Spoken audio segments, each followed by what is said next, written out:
Hola a todos, soy Luis Fernando Sánchez y hoy vamos a finalizar esta serie de videos donde estamos describiendo todas las partes de un barril. Nos quedan los últimos componentes, vamos a ello. Bueno, continuamos entonces, vamos a ver la función del lower body. La función del lower body es que necesitamos un componente que nos permita enroscar y desenroscar el spindle assembly, ¿cierto? Entonces necesitamos una rosca, necesitamos un elemento que nos permita hacer ese estiramiento y acortamiento del tubo interior. Además de eso, en las versiones modernas nos sirve como alojamiento para los kits de pozos secos o los indicadores de aterrizaje. Este tema de los indicadores de aterrizaje y kits de pozos secos no es un tema tan antiguo, no tiene más de 15, 20 años. En los primeros cabezales, o por lo menos los primeros que yo conocí, no tenían estas ayudas que tienen los cabezales modernos. El lower body también tiene unas vías de agua. ¿Por qué?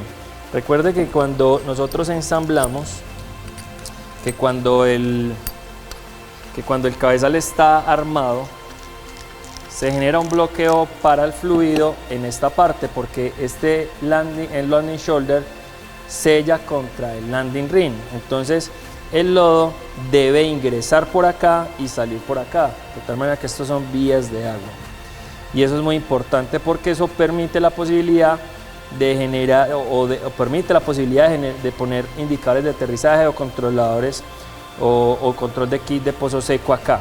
En el pasado, el lower body, el landing shoulder y el upper body, o sea, estas piezas, estas son un HQ, aquí nos faltaría el landing shoulder, eran una única pieza, o sea, el cuerpo de aletas o el latch body era integral, era una sola pieza, no se podían dividir.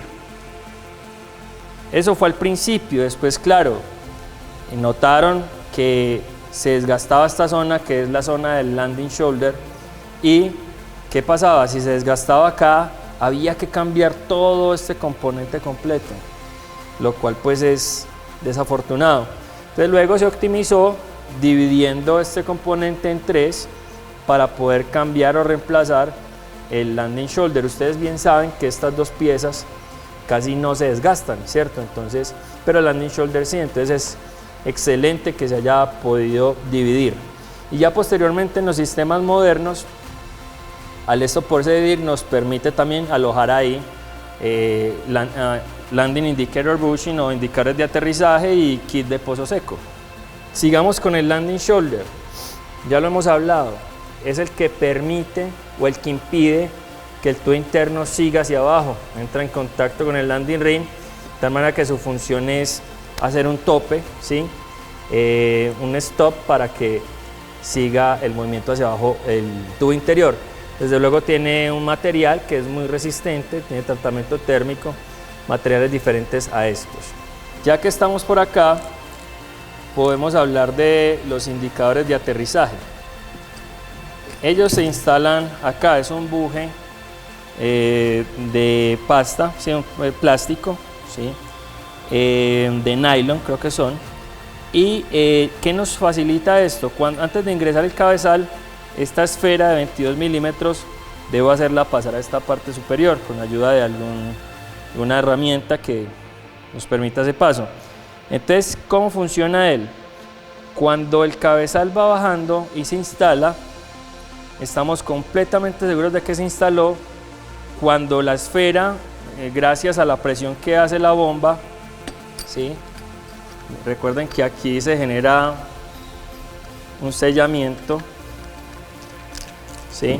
La esfera está en esta zona, el lodo tiende a empujar la esfera hacia abajo, ¿cierto? El lodo va en esta dirección, pero ese bujecito que está instalado acá le genera una restricción.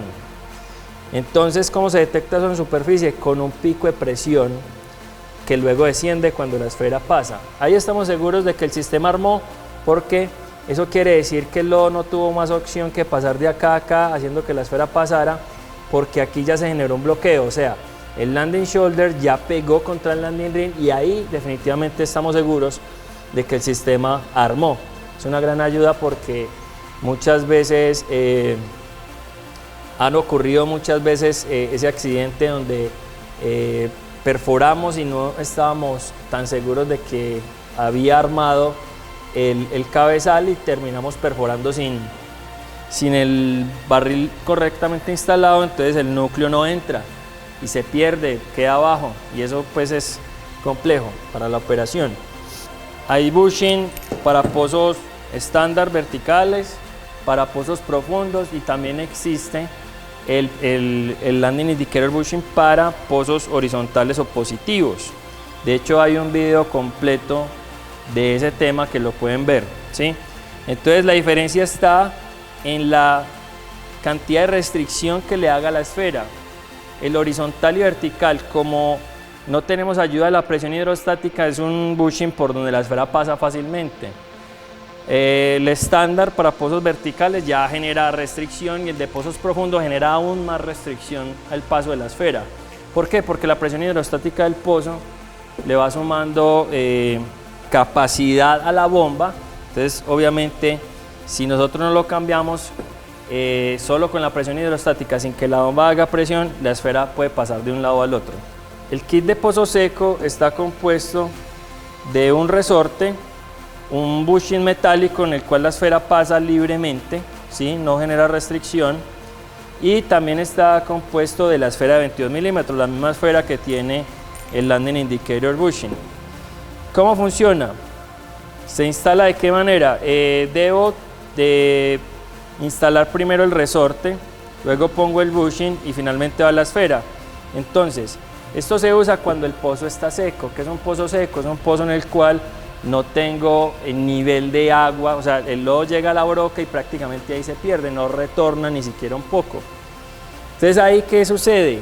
Lo molesto ahí es que no existe ningún indicador de presión en la bomba. Entonces, el perforista no tiene seguridad de que realmente esté pasando fluido por la broca. Entonces, el perforista generalmente, como es temeroso, con justa razón, aumenta el caudal excesivamente, y subir los caudales tiene grandes problemas técnicos, económicos, ambientales. Entonces lo mejor cuando eso pasa es poner un kit de pozo seco. ¿Qué va a pasar? Entonces el resorte ya genera una restricción al paso del lodo, porque el lodo tiene que empujar la esfera y la esfera, para desplazarse hacia abajo, tiene que comprimir el resorte, y eso se va a visualizar con un aumento de presión en la bomba. Y ahí el perforista ya tiene certeza de que si está pasando lodo, entonces puede bajarle el caudal a niveles normales, ¿sí? Es un kit pues que definitivamente se debe de usar. Vienen varios resortes de varios colores. ¿Por qué? Porque va de acuerdo a la profundidad del pozo. Que a medida que vamos profundizando el pozo, la presión hidrostática del lodo también va aumentando. Entonces, el primero que se pone es el verde, ¿sí? Entonces, si yo el verde entonces lo pongo, entonces me va a generar presión, ¿cierto? Pero si sigo perforando y sigo perforando, esa presión va a ir disminuyendo, porque la presión de la bomba le tengo que sumar la presión hidrostática que va en función de la profundidad. Entonces este va perdiendo la capacidad de indicar. Ya cuando no vemos ninguna indicación o muy poca, es hora de cambiar al azul. Después del azul sigue el rojo y posteriormente pues el amarillo, ¿sí?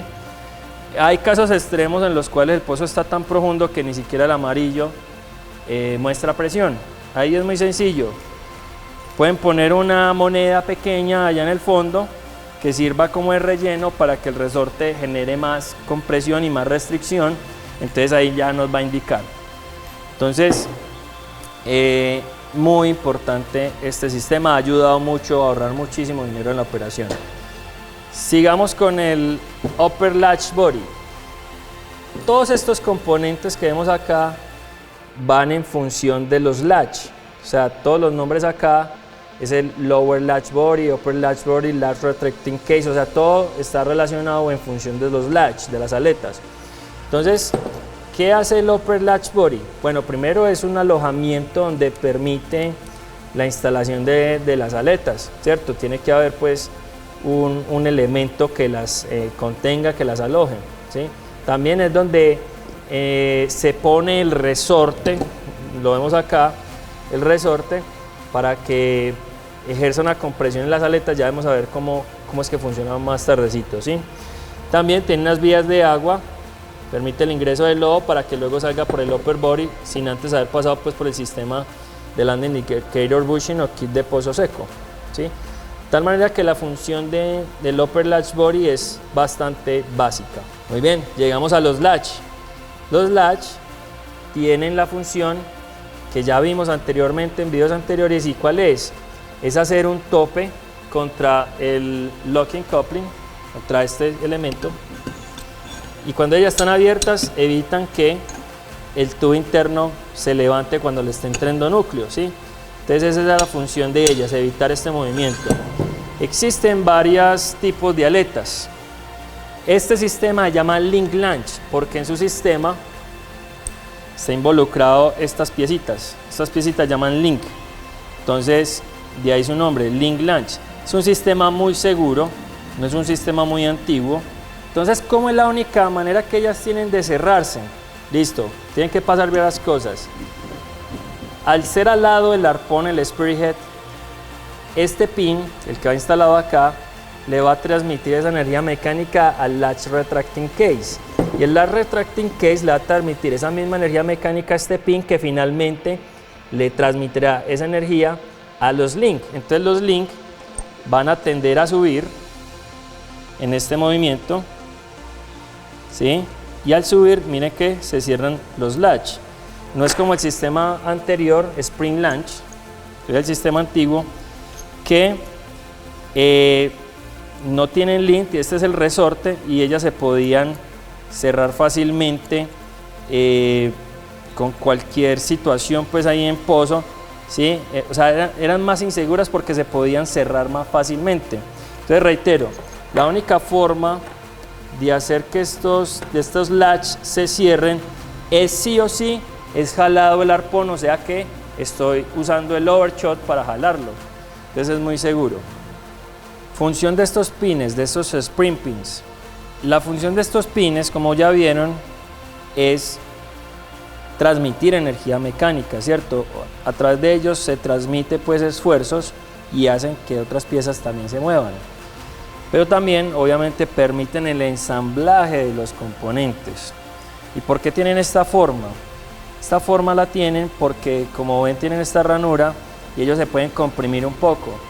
Entonces eso es para facilitar el ensamblaje de varias piezas, porque entonces este pin es tolerante a pequeñas desalineaciones que tengan los componentes. Si fuera un pin rígido sería mucho más difícil de ensamblar. Por ejemplo acá, mire, este pin tiene que pasar dos veces este cuerpo, es el latch retracting case, pero también tiene que pasar por los dos links. Entonces ahí hay altas probabilidades de desalineación. Entonces, gracias a este pin es mucho más sencillo o fácil ensamblar, o que el pin pase por esas cuatro partes, ¿sí?